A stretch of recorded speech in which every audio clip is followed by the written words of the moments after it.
अस्सलाम वालेकुम। देखें कि आज हम पीएमएस 2024 का लॉ पेपर का पार्ट 2 जो है उसको हमने देखना है। इसमें कौन कौन सी प्रोविजंस जो है वो लगती हैं। तो देखें कि पहला सवाल है कि discuss duties and power of justice of peace which with reference to the relevant provisions of law. अब इसमें आपने 22 से 22B को डिटेल से लिख देना है। ठीक है, इसमें ड्यूटीज़ एंड फंक्शंस उसके मुख्तलिफ हैं, तो वो आपने लिख देने हैं। जैसे ना कि वो रजिस्ट्रेशन ऑफ FIR है, पुलिस को हुक्म दे सकता है कि वो किसी को हरासा न करे। बाई ये 6(3) के तहत जब हम हरासमेंट की रिट करते हैं, ऐसे मुख्तलिफ जो उसमें उनकी ड्यूटी एंड फंक्शंस हैं वो बयान भी लिख सकता है।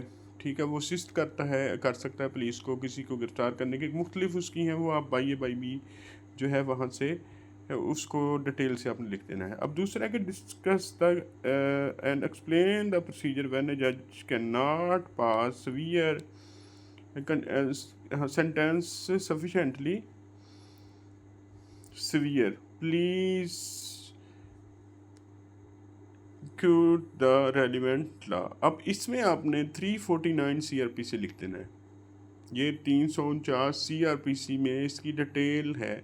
अभी हम सिर्फ रेलिवेंट प्रोविज़न को ही डिस्कस कर रहे हैं ताकि आपके जहन में आ जाए कि कौन कौन सी जो है इसमें तफात लगती है। अब तीसरा सवाल है, बड़ा इंटरेस्टिंग सवाल है कि discuss power and of public prosecutor to withdraw from prosecution.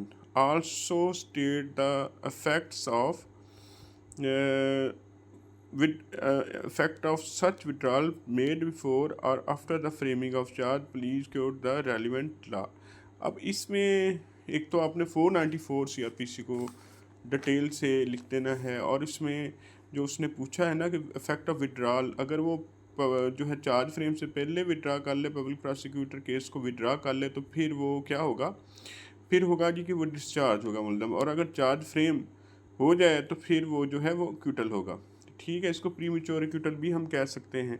और इसके साथ इस सेक्शन, इस जो क्वेश्चन है इसमें आपने को जो Punjab public prosecution constitution function and जो सर्विस है 2006 का एक्ट है, उसका सेक्शन 10 भी है, जिसमें ये बताया गया कि कितनी सज़ा हो तो कौन सा जो पब्लिक प्रोसिक्यूटर है, ऑफिसर है, वो उसको विड्रा कर सकता है। अब लास्ट में जो है, लास्ट इसमें है कि प्रोसीडिंग जो है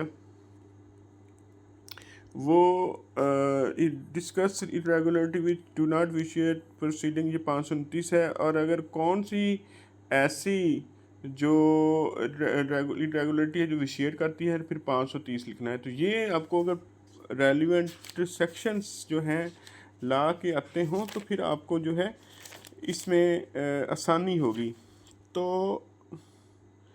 देखें कि अब विड्रॉल फ्रॉम प्रोसिक्यूशन है, अगर वो विड्रॉल ऑफ रिमेनिंग चार्जेस का पूछे तो फिर आपने 240 CRPC के तहत जो है आपने उस सवाल को लिखना है। तो ये आज हमारा टॉपिक था कि कौन कौन सी सेक्शंस हैं जो PMS के लॉ के पार्ट 2 के पेपर में पूछे गए हैं। तो वो आपने प्रोविज़न लिख दी हैं। इसको अगर आपको ये पसंद आएगा तो आप मुझे बताइए, फिर हम इसको डिटेल से भी नेक्स्ट किसी वीडियो में ज़रूर डिस्कस करेंगे। Thank you so much for watching my YouTube channel.